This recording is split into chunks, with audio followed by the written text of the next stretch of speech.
All right. Good afternoon. We're here to talk about the incident that happened on the 5900 block of Palmetto Street. So this happened on Friday at 3:36 p.m. Police responded to that location and located 3 shooting victims. Victim number 1 was a Malik Ballard, 17-year-old black male. Victim number 2 was a Khalif Fringy, 18-year-old black male. And victim number 3 was Salah Fleming, a 14-year-old black male. All suffered from multiple gunshot wounds to the body and were pronounced deceased at 3:47 p.m. by fire medical personnel.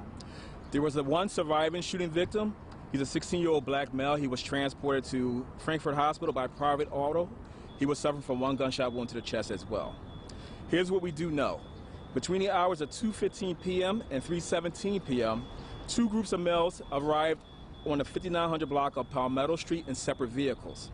Based on the information we received, they go into a house on that block for some sort of transaction.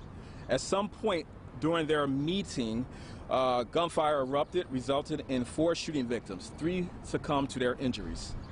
A short time later, we located a black Ford Edge believed to be involved in this incident on the 500 block of East Wyoming Avenue. 2 juvenile males were arrested and subsequently charged for violation of the Uniform Firearm Act and related charges. Their ages were 15 and 16. So what do we need? We have developed 2 persons of interest. Both of them have outstanding warrants. The first male is Tyree Lennon. That's T-Y-R-E-E. He's a 22-year-old black male. And the second male is Taj Lennon, T-A-J. He's a 15-year-old black male. We ask the public for your help in assisting us in finding these individuals. You can naturally call the homicide unit at 215-686-3334, or if you want to call anonymously, 215-686-TIPS or 8477. Are they brothers? The 2 wanted appear to be cousins. So the Go 2 into their suspects. backgrounds at all? No, sir. Do they live at that house? The house on Palmetto Street? Yeah. There's no indication they live at that location.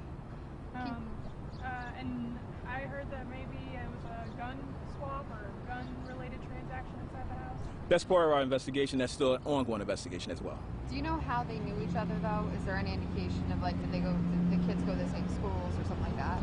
Well, as of now, there's no indication they go to the same school, but we believe they're some sort of friends.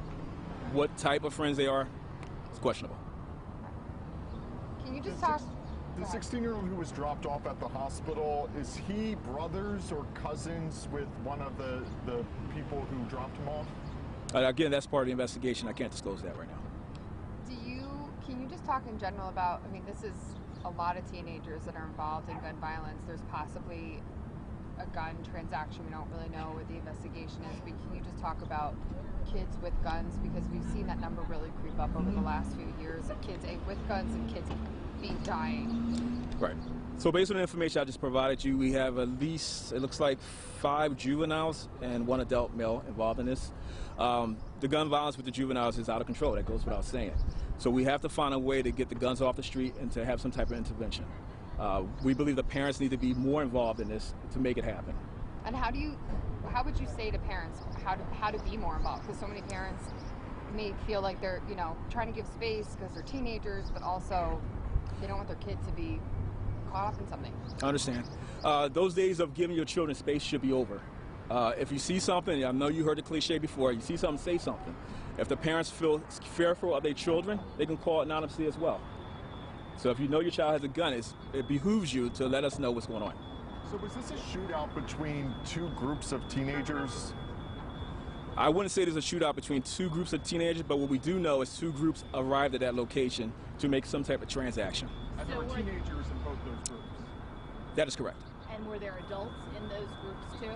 And how many other people are we looking at? And how old are they, do you suspect? Well, one of the deceased is 18 years old, and the person of interest is 22 years of age as well. And do we know if there's any priors with any of the 2 that you're looking for? I can't disclose that right now. Is there any images of them anywhere, or is there any surveillance video? Of course, we use technology for our advantage, of course, to gather as much information as possible. But the specifics I can't get into. Any idea what went wrong in the transaction to lead to the shooting? No idea. Could you tell us where the shooters were? One was in the vehicle and one in the house or on the porch? Or? So based on our investigation, it looks like the shooting actually occurred inside the property. So there was no shooting outside of the property.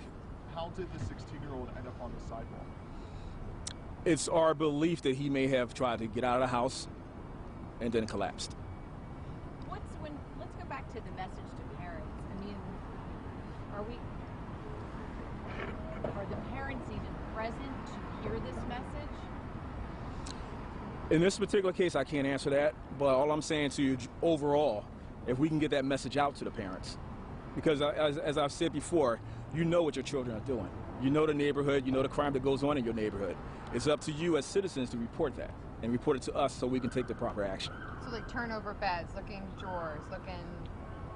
I can't tell you what to do, but whatever it takes to keep your child safe is a benefit. Are the 15 and 16-year-old currently in custody being charged with anything in addition to the firearms charges? We have related charges, but nothing specific I can give you at this No murder point. charges?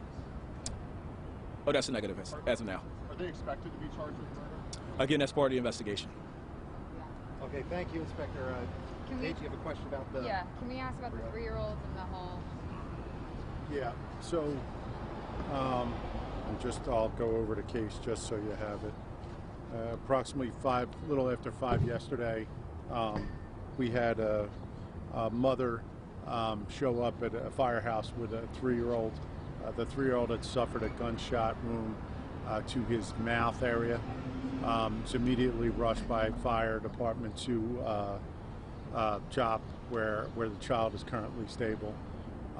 One of the investigation led back to the 1500 block of Taney. Initially, we had information that the child was shot on the highway while walking, and it was part of an incidental shooting.